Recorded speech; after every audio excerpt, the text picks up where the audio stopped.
Jajaran berita terpopuler di cnbcindonesia.com pada hari ini kembali diwarnai informasi seputar Pilpres 2024, di mana berita pertama dari lembaga survei LSI Denny JA mencatat bakal calon presiden dan calon wakil presiden Koalisi Indonesia Maju atau KIM, yaitu Prabowo Subianto dan Gibran Rakabuming Raka menempati posisi pertama dalam survei terbaru. Prabowo dan Gibran unggul dengan elektabilitas mencapai ke level 39,3%, disusul oleh Ganjar Pranowo dan Mahfud MD yang berada di level 36,9%. Lalu Anies Baswedan dan Muhaimin Iskandar hanya mendapatkan suara 15%. Dari hasil survei tersebut, LSI Denny JA menyebutkan bahwa belum ada pasangan calon presiden dan calon wakil presiden yang akan menang dalam satu putaran, sebab angkanya belum ada yang mencapai di atas 50%. Dalam paparannya, peneliti LSI Denny JA Hanggoro Dosso Pamungkas mengungkapkan bahwa Prabowo Gibran antara lain unggul di segmen pemilih kelompok masyarakat lulusan SMP ke bawah, laki-laki, beragama Islam, dan kelompok usia di bawah 30 tahun. Sedangkan pasangan Ganjar Mahfud unggul di kelompok masyarakat lulusan SMA sederajat atau D3, kelompok non-Islam, dan berusia di atas 30 tahun.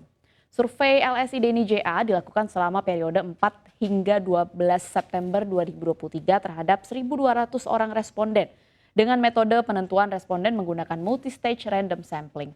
Pengumpulan data survei menggunakan wawancara tatap muka kuesioner dengan margin of error survei sebesar sekitar 2,9%.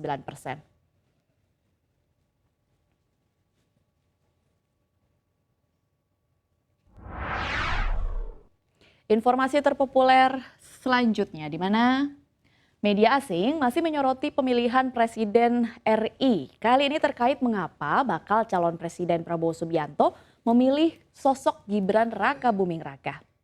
Al Jazeera contohnya memuat judul Prabowo picks Jokowi's son as running mate in Indonesia presidential bid. Dimuat bagaimana Prabowo memilih Gibran untuk mendapatkan masa pendukung Presiden Joko Widodo.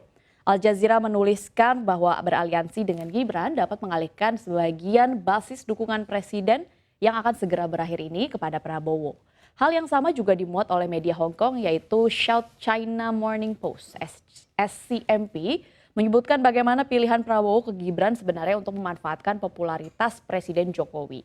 Namun SCMP juga mengutip bahwa pandangan pengamat melihat bahwa ini mungkin menjadi pedang bermata dua dalam upaya ketiganya untuk menduduki jabatan puncak, terutama dijadikan alat kampanye untuk menjatuhkan pasangan tersebut.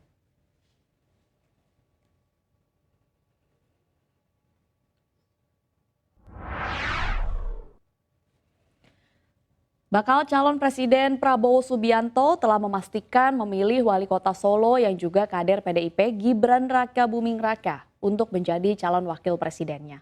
Ketua Umum Golkar Erlangga Hartarto punya alasan soal ini.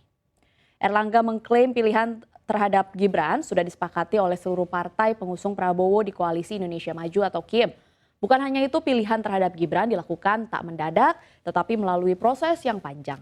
Ini diungkap Erlangga di Kertanegara 4, Jakarta Selatan, Rabu pada hari ini. Sementara itu di tempat yang sama, Ketua Umum Partai Demokrat Agus Harimurti Yudhoyono atau AHY menyampaikan bahwa Prabowo sudah bertemu dengan Ketua Majelis Tinggi Demokrat atau Susilo Bambang Yudhoyono atau SBY di Cikeas pada pagi hari ini, di mana AHY memastikan SBY akan menyukseskan Prabowo Gibran di Pilpres 2024.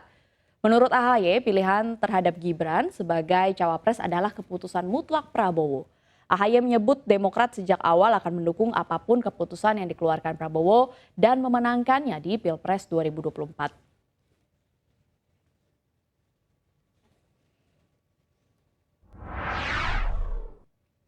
Berita terakhir datang dari mancanegara, di mana Presiden Amerika Serikat Joe Biden ternyata membuat pernyataan mengejutkan pada akhir pekan lalu.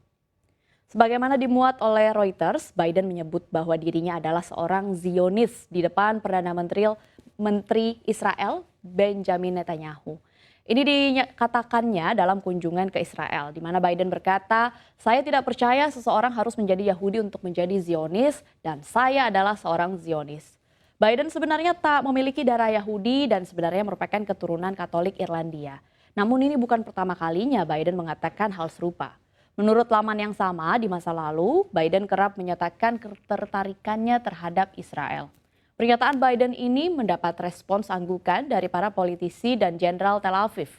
Ini diceritakan sumber pejabat Amerika Serikat yang menghadiri pertemuan tertutup tersebut, bahkan saat Gaza diblokade dan dibombardir dengan serangan darat Israel yang banyak memakan korban warga sipil.